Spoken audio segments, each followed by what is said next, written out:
Hello YouTube, I'm Dawn and welcome to Double D Homestead, and today I have a requested video on some ways to freeze leftovers to save money, not waste, and all that. So I was going to go over some ways that I have froze leftovers to have pretty much an instant made meal for later on, because I do actually do this.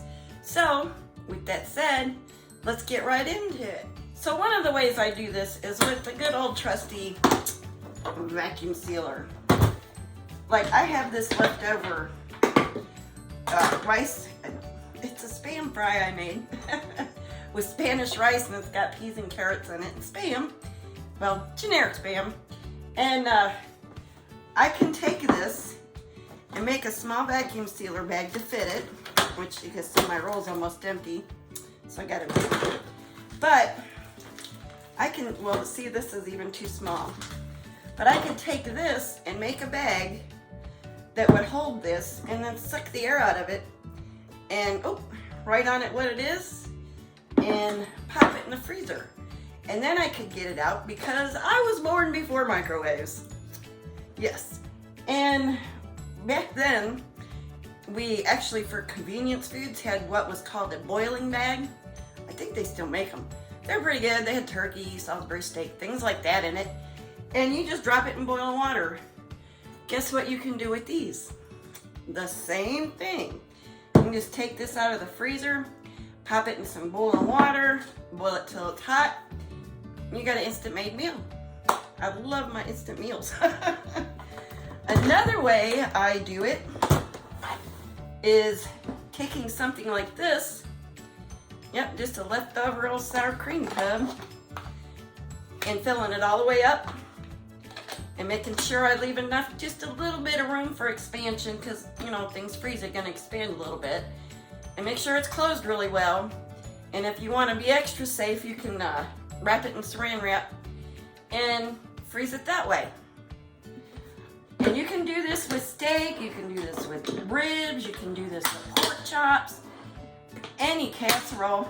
Casseroles are great because, like, I'll take leftover lasagna pieces and just take my little vacuum sealer and make little single servings, and they make a great lunch for me when Mark's at work.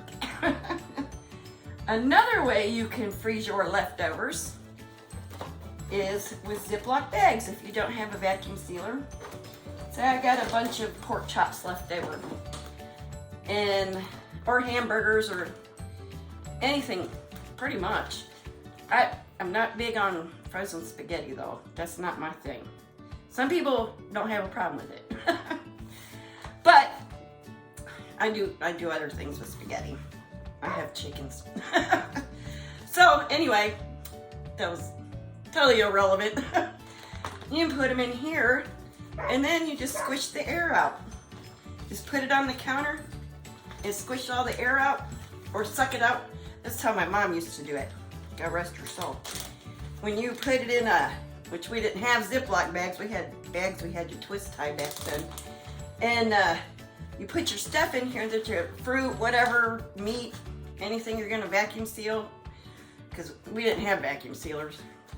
And close the bag almost up, and we'd put a straw right here in the corner and suck all the air out, and then tie it shut real quick. So that's something else we used to do. And when my kids were all at home, I'd spend Sundays cooking all day, one thing. One day might be all lasagnas, one day might be all fried chickens, casseroles, all kinds of stuff. These were my best friend, because you know, you work 12 hours a day, hour commute each way, you come home from work, you just want to pop it in the oven and be done. So I would spend all day Sunday making 8 or 10 of these, which I used a little bit bigger one when I had all the kids at home.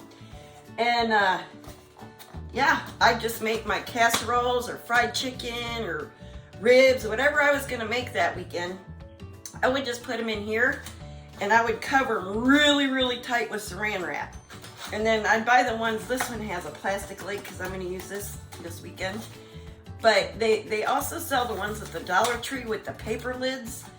And after I wrapped it in in saran wrap real well, or before I wrapped it in saran wrap real well, I'd put that cardboard aluminum thing cover on it, and then I'd wrap it really, really well in saran wrap and write on there what it is. And then you got instant made meals. But if you say you're having company and you got your grill full of steaks and ribs and pork chops and hamburgers, and you got a bunch left, you don't want to waste it. You don't want to feed all that to the dog, maybe a little bit, but not all of it. So, freeze it. And there's many ways to do it, and that's what I do. So I just wanted to share that with you because I was asked to share how I save my leftovers like that. And I hope this helps somebody out there. And if you like this video, give me a thumbs up. And thank you to everybody that comes back every day, and to all my new subscribers. And y'all take care. God bless y'all, and take care of yourselves.